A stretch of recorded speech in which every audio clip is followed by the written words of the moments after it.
Nigga, I told you, nigga. I told you, nigga. Until the day end, nigga, you can always on me, pussy.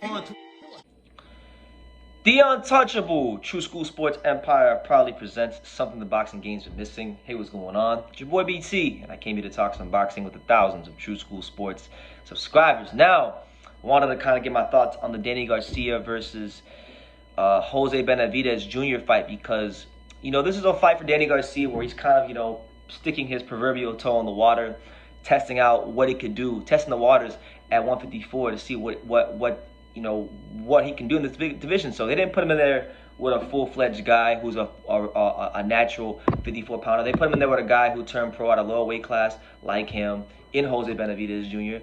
and see what he can do. And with that being said, I just think it was the right style for him. It was the right opponent. But, you know, he started going there performing, and he did.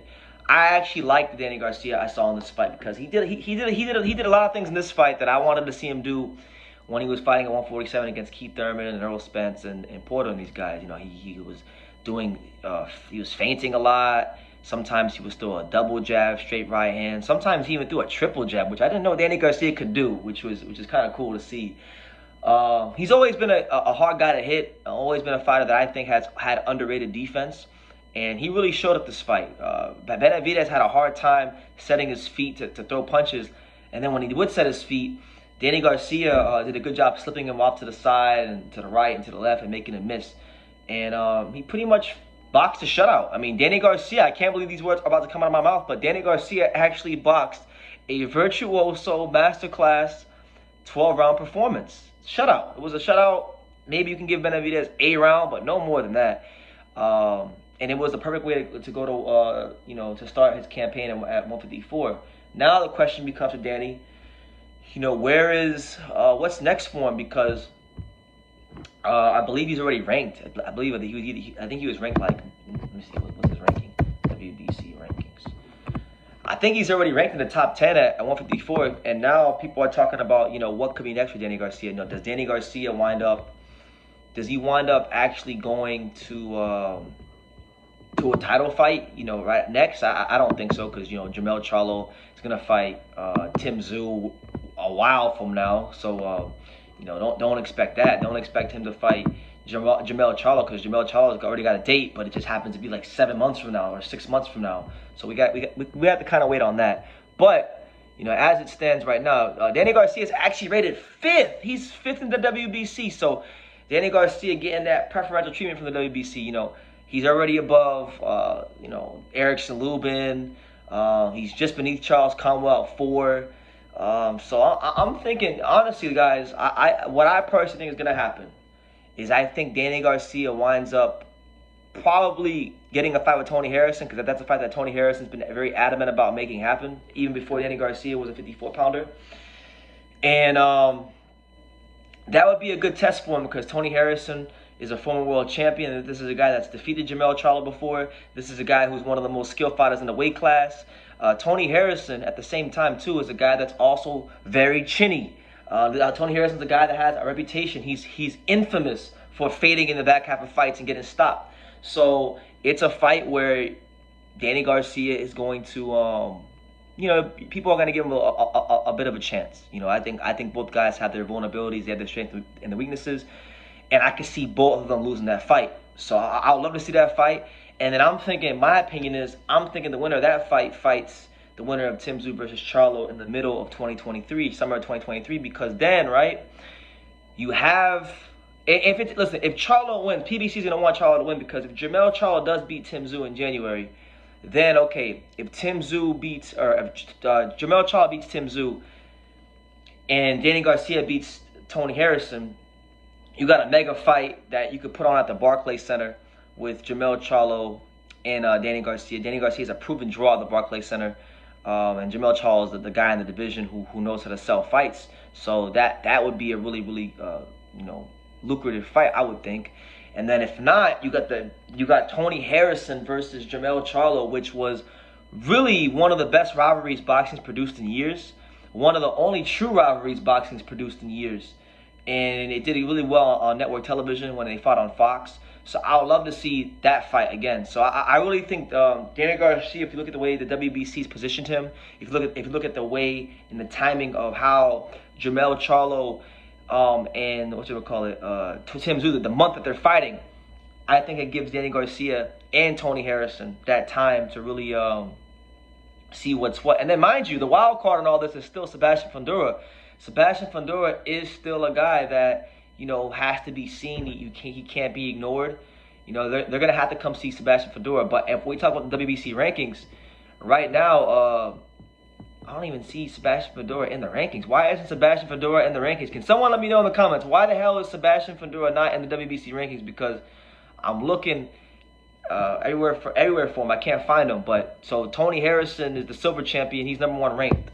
He fights Danny Garcia. That's a fight that gets him paid. That's a fight that gets him notoriety.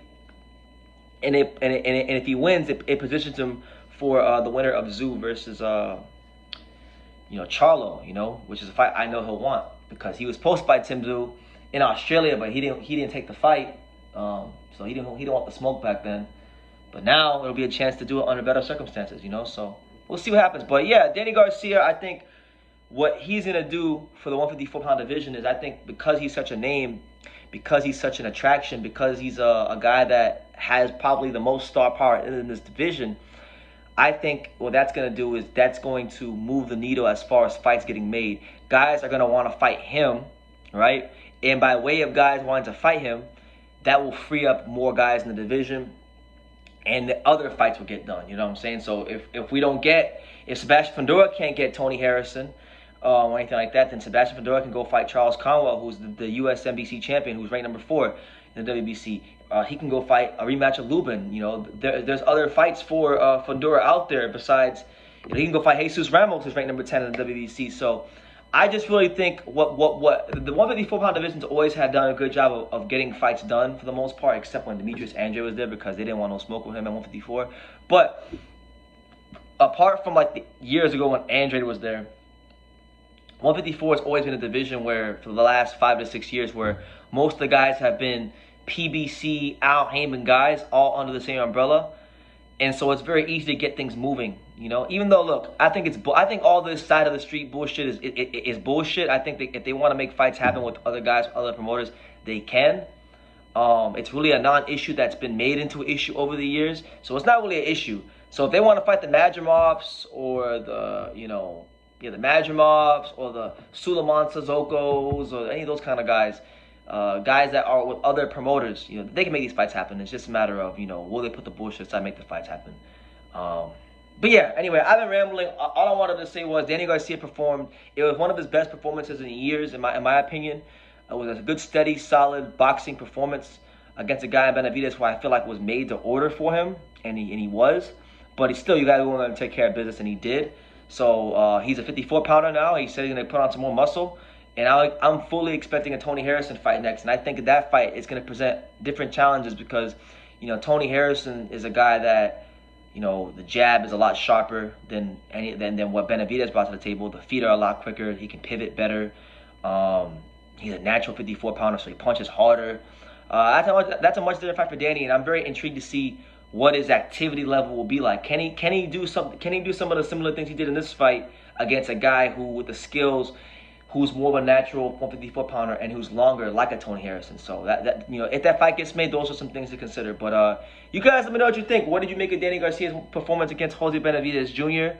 And what do you make of just him at 154? And what do you think about a potential fight with him and Tony Harrison next? Leave your comments down below. Make sure you guys take the time to subscribe. And like I say in every single one of these videos, you can love me or you can hate me. But I'm just a kid from Daniel. So until next time, take care, guys.